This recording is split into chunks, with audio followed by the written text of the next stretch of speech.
Hello, everyone. Hope everyone's doing well. As you can hear, I am once again dealing with the sinus. Ugh. So I'm sorry if I don't sound that great this video, if I don't look great. You can't really tell from far away, but I'm really red because I keep having to blow my nose every 5 seconds. So we're going to see how long this video is going to be. Once again, I got my handy dandy notebook. So I said I was going to talk about Marie Knight this week. So that's what we're going to do. So she was born Marie Roach in 1920. Though she claimed to be born in 1925. So with this one and Sister Rosetta Tharpe, there's like all these discrepancies. So I don't know. Y'all, we're just gonna have to go with what we got. Also, sources differ on her place of birth, whether it was in Georgia or Florida. But she grew up in Newark, New Jersey. And her father was a construction worker, and her family members were members of Church of God in Christ, the same religion as Sister Rosetta Tharpe. She first toured as a singer in 1939 with Frances Robinson. See if I can talk. My brain's all combobulated. And they were an evangelist. I'm not sure if Frances Robinson was a man or woman, but in 1941, she married Albert Knight, just how she got her last name. They did not make it in divorce. She was touring with Sister Rosetta Tharpe in the 1940s, and unfortunately, her two children passed away at a fire at her mother's house. I want to say her mother also passed away, but in her Wikipedia page, it did not specify whether the mom passed away or not. But I want to say that it said that the mother passed away. Let me see.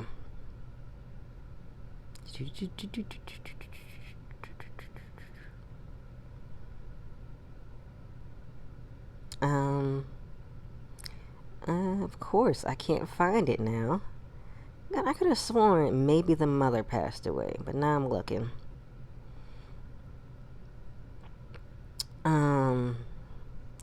But I definitely remember that her children passed away, which I'm sure was very traumatic for her. And that's why she had ended touring at that time. For my other notes, I remember that. Her 1946, she had her first recordings for Haven's Record as a member of the Sunset Four, aka the Sunset Jubilee Singers, and she started recording with Sister Rosetta Tharpe shortly after at the Golden Gate Auditorium in Harlem, where she had been singing with Mahalia Jackson. And when Sister Rosetta Tharpe invited her to, Mahalia Jackson invited Knight to a tour with her. And like I said before, Tharpe recognized something special in Maria's contralto voice. I hope I said that right. And she continued recording and performed with Tharpe through the 1940s, sometimes acting out parts of saint and sinner, as Tharpe is the saint and Knight is a sinner. So now I'm going to be honest, I did not look that up, so I can't tell you how it was. But yeah, and then they had songs together, Beams of Heaven, Didn't It Rain, Up Above My Head, which I did look up above my head. And it was credited to both singers, and it reached number 6 on the R&B charts at the end of 1948. And Knight's solo version of Gospel Train reached number 9 on the R&B charts in 1949. She left Tharpe to go solo in 1951. She had the backing group The Millionaires, with whom she recorded an album, Songs of Gospel. And she also recorded secular music in the 1950s.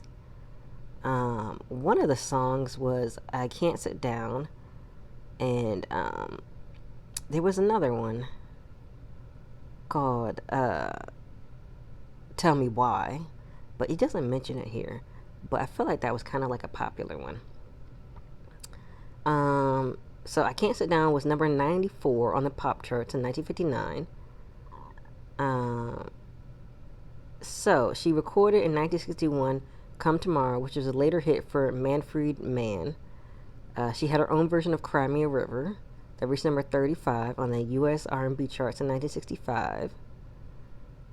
She continued to remain friends with Tharpe, and she would reunite with her regularly. I think I mentioned that in the other video too. Sorry. And she also helped arrange her funeral in 1973. And then in 1975, she ended up giving up secular music. She said, I'm done with that. And she recorded another gospel album, Marie Today. And in 2002, she made a comeback to the gospel chord, recording a tribute album to Tharpe, which, if I was feeling better, I would have listened to, but as y'all can hear, I'm not doing the best, so I didn't listen to it. She released another full-length album, Let Us Get Together, in 2007.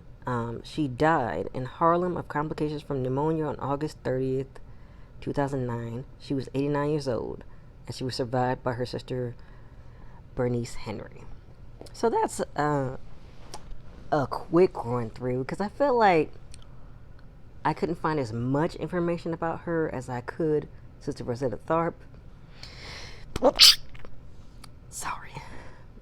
And also, as you can see, I have the suds, so I'm a little bit out of it. But I was like, let me record anyway. You know? But I'm going to talk about her most famous songs that I listen to. So, Up Above My Head. I think that these two women complement each other, her and Sister Rosetta Tharpe. I can hear the passion in both women's voices. I think they blended together well and paired well. Once again, very simple message and not complicated to decipher. Just very simple gospel. Which I think, you can appreciate that. Something simple. You don't have to decipher too much. Just straightforward gospel. They're talking about, up above my head, they believe that there's heaven. So, there you go.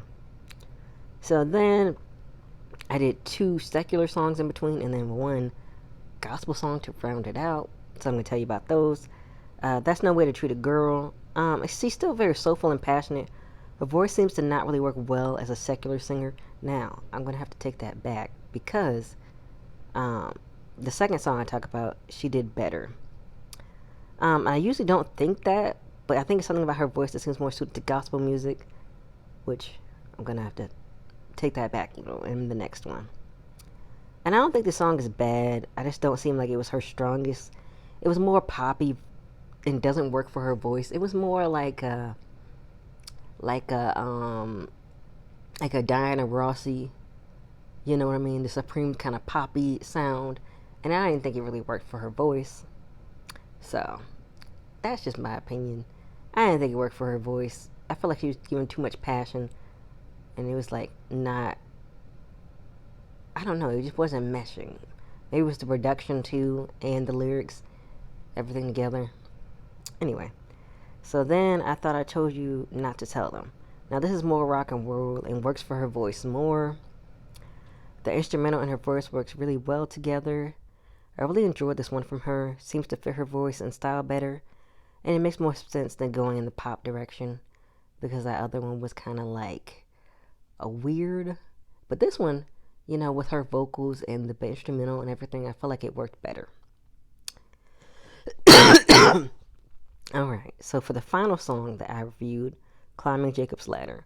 So this one really fit her voice, obviously. It's gospel. And she seemed more in her element. And also seeing her perform and seeing her passion and seeing her was really interesting. And she seemed to be enjoying herself and praising the Lord, seemed to be her true calling. A very professional and passionate performance. So I really like that one. And I wrote another poem. So this video is going to be shorter just because your boy is not feeling the greatest.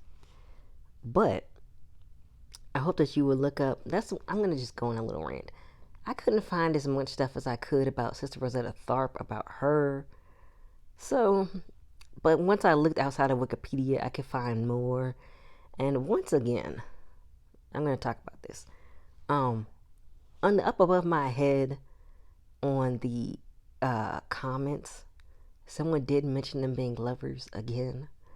But I'm going to have to mention again that neither one of them, when they were alive, confirmed this. But I'm sure if you looked up both of them, although I will be honest, when I looked up her on Google, it just talked about her as a singer. It didn't really talk about her as relation to Tharpe. So I feel like that's probably good, at least for her legacy. It's not always tied to Tharpe. I was going to make a whole rant about it, but I was like, am I going to want to talk that long? Am I going to have enough to say? My brain is all over the place. So I'm going to talk about this other song. It's called Tell Me Why. I'm going to talk about it a little bit, and I'm going to read the poem I wrote for it, inspired by it. I really liked it, and I felt like it worked for her voice and like the passion, and it's like a sad blues song about tell me why you left me. So that's what the poem's about. All right, it's called Stay on My Mind. You know, the day after Valentine's Day. Y'all won't see this until Friday, but the day after Valentine's Day, you know, reading a heartbreak poem, you know.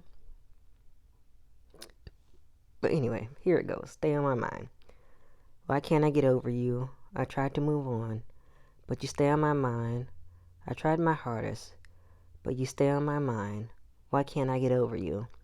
I try to tell myself you're not special, but you stay on my mind. I try to tell myself I don't need you, but you stay on my mind. I just want all of you, just me and me alone. You just had to break my heart. I want to move on, but you stay on my mind. Why can't I get over you? Are you the one that got away, or am I just delusional? No matter what I try to do, you continuously stay on my mind. So a little sad note to end on.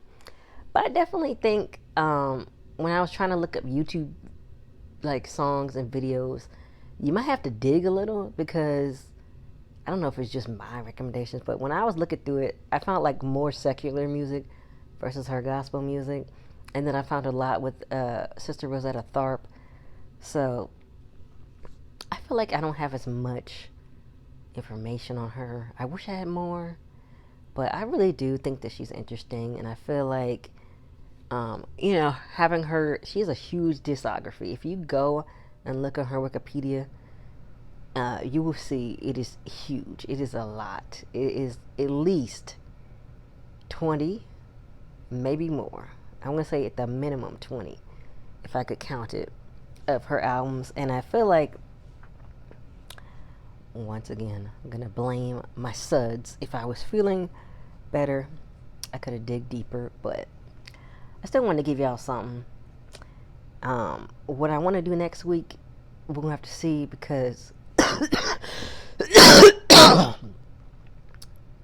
as you can hear, I'm not sounding the greatest, but I'm going to try and work it out, round out this Black History Month. Once again, happy Black History Month. I'm trying to end it strong, trying to do all the ideas that I had, but, you know, when you get sick, everything just gets knocked off. So yesterday, I was just sleeping all day. I would get up, do some stuff, pass out. Get up, do some stuff, pass out. So, yeah, I hope you all are enjoying what I'm able to bring to you today. I think they should look up Marie Knight, just like I told you. Look up Sister Rosetta Tharpe. I feel like Marie Knight had, like, besides that one song, she has like a huge repertoire and variation that I think was really interesting to see the gospel versus her secular and how her voice and passions it brought to each one. So I thought that was really interesting. But yeah, I think you all should go check her out. And I will hopefully, no, let me not say that. I will see y'all next week. Hopefully sounding better. I probably sound fine, but to me, I don't sound the greatest. But happy Black History Month. I'll see y'all next week.